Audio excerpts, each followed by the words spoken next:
Hello everyone, আমি নিপা। তোমরা সবাই কেমন আছো অবশ্যই কমেন্টে জানিও। তোমরা হয়তো ভাবছো প্রথমেই এটা কি দেখালাম। এটা হলো ভাদ্র মাসের আমাবস্যায় এই পিঠেটা আমাদের বাড়িতে তৈরি করে। প্রত্যেক বছরে এই ভাদ্র মাসে এই পিঠেটা তৈরি করবেই।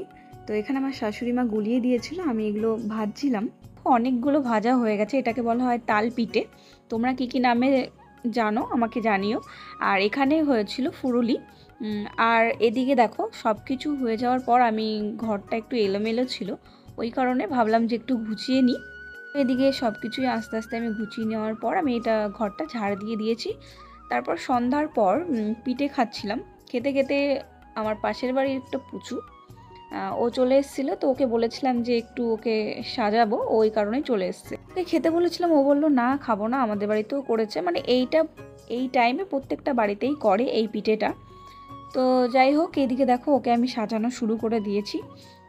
আমি জানি না কীরকম কি হয়েছে, তোমরা কিন্তু জানাবে। আমি একটু চেষ্টা করলাম, আর এদিকে একটু ওকে ঠিকঠাক করে দিচ্ছিলাম, একটু ভিডিও শ্যুট করব, ফটো শ্যুট করব। ফাইনাল লুকটা দেখলে কেমন লেগেছে তোমাদের অবশ্যই কমেন্টে জানিও। ওর তো নিজস্ব খুবই পছন্দ হয়েছে, ওর সবসময় পছন্দ হয়। তোমাদের কেমন লেগেছে অবশ্যই কিন্তু কমেন্টে জানিও। তো আজকের ভিডিও এটুকুই। যদি ভালো লাগে অবশ্যই লাইক কমেন্ট শেয়ার করে দিও। তো টাটা।